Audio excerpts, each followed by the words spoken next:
ជីវិតខ្ញុំពេលនេះអាចក្រៀកហើយ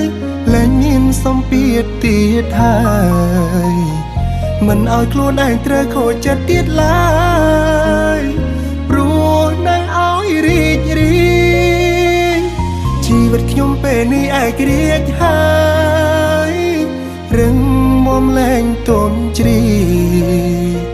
ឈប់ធ្វើថោកឲ្យគេមើងងាយឈប់ឲ្យគេធ្វើបាបផ្លូវចិត្ត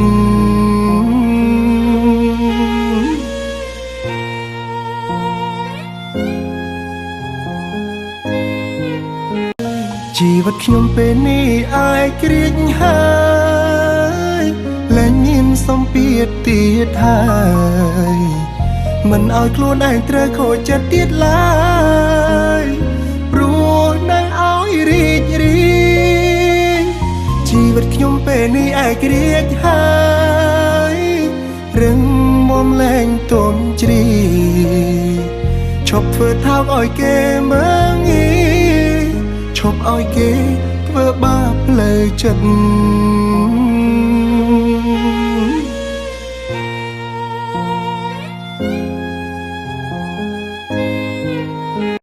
ជីវិតខ្ញុំពេលនេះអាចក្រៀកហើយលែងមានសម្ពាធទៀតហើយមិនឲ្យខ្លួនឯងត្រូវខូចចិត្តទៀតឡើយព្រោះនៅឲ្យរីករាយជីវិតខ្ញុំពេលនេះអាចក្រៀកហើយរឹងមាំលែងទន់ជ្រាយឈប់ធ្វើថោកឲ្យគេមើងងាយឈប់ឲ្យគេធ្វើបាបផ្លូវចិត្ត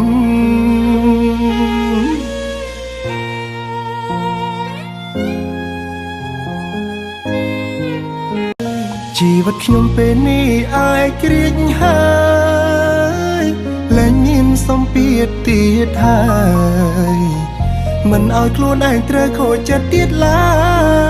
យព្រោះនៅឲ្យរីករាយជីវិតខ្ញុំពេលនេះអាចក្រៀកហើយរឹងមាំលែងទន់ជ្រាយឈប់ធ្វើថោកឲ្យគេមើងងាយឈប់ឲ្យគេ